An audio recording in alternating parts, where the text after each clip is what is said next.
How debit cards work. Imagine walking into a store, picking up a few items, and paying without handing over any cash. Instead, you tap or insert a small plastic card. A few seconds later, the payment is approved, and you leave with your purchase. Debit cards have become one of the most common ways people pay for everyday items. Groceries, gas, online shopping, and even small purchases often involve a debit card transaction. But behind that quick payment is a chain of communication between several financial systems. Your bank, the merchant's bank, and payment networks all work together to complete the transaction. So today we are going to walk through how debit cards actually work and what happens during those few seconds when you make a payment. Chapter 1. What a debit card is. A debit card is a payment card linked directly to a bank account. When you use a debit card to make a purchase, the money is taken directly from your checking account. This is different from a credit card, which allows you to borrow money and repay it later. With a debit card, the funds must already exist in your account for the transaction to succeed.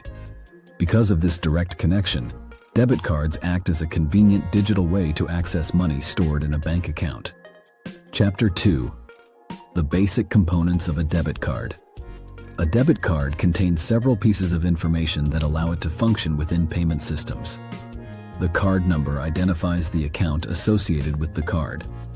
An embedded chip or magnetic stripe stores encrypted data used during transactions. Many cards also support contactless technology that allows the card to communicate wirelessly with payment terminals. Together, these components allow the card to securely transmit information during a payment. Chapter 3. Starting a transaction. A debit card transaction begins when the card is inserted, tapped, or swiped at a payment terminal. The terminal reads information stored on the card and sends that information to the merchant's payment processor. The processor then forwards the request through a payment network. Payment networks connect thousands of banks and financial institutions around the world. Their job is to route the transaction to the bank that issued the card. Chapter 4. Authorization by the bank. Once the request reaches your bank, the bank checks several details. It verifies that the card is valid. It confirms that the correct security information has been provided. It also checks whether there is enough money in the account to cover the purchase. If everything looks correct, the bank sends an approval message back through the payment network. The entire process typically takes only a few seconds. Chapter 5. The role of the PIN. Many debit card transactions involve a personal identification number, often called a PIN. The PIN acts as a security code known only to the cardholder. When you enter your PIN at a payment terminal, the system verifies that the correct code was provided. This helps confirm that the person using the card is authorized to access the account. In some cases, particularly for smaller purchases, the system may allow contactless payments without requiring a PIN. Chapter 6. Completing the payment. Once the transaction is approved, the payment terminal displays a confirmation message. At this stage, the merchant knows that the bank has authorized the payment. However, the money does not move instantly. The transaction enters a clearing and settlement process between banks. During this process, the funds are transferred from the customer's bank account to the merchant's bank account.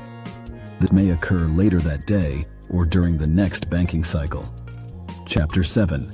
Debit cards and ATMs. Debit cards can also be used at automated teller machines. ATMs allow customers to withdraw cash, check balances, or transfer funds between accounts. The card communicates with the bank's system in a similar way to a purchase transaction. The bank verifies the card, confirms the PIN, and approves the requested transaction. Once approved, the ATM dispenses cash or performs the requested action. Chapter 8. Security features. Debit cards include several security measures designed to protect against fraud. Chip technology encrypts information during transactions. Banks monitor transactions for unusual activity that might indicate fraud. Many banks also allow customers to receive notifications whenever the card is used. These safeguards help detect suspicious activity quickly and reduce potential losses. Chapter 9. Debit cards in everyday life. Debit cards have become a central part of modern payment systems. They allow people to make purchases without carrying large amounts of cash. They connect directly to bank accounts, making spending easier to track. They also integrate with digital wallets and mobile payment systems. As financial technology continues evolving, debit cards remain one of the simplest ways to access money stored in a bank account. To wrap up, debit cards allow people to make payments directly from their bank accounts. When a card is used, the transaction travels through a payment network to the issuing bank for authorization. The bank verifies the card, checks available funds, and approves or declines the purchase. Once approved, the payment is settled between banks and the funds are transferred to the merchant. Although the process happens quickly, it involves several systems working together behind the scenes. Understanding how debit cards work helps explain the technology that powers everyday payments. This has been a mini Leviathan production. If you enjoyed it, check out our other videos. Comment below what other topics you would like us to cover. See you in the next one.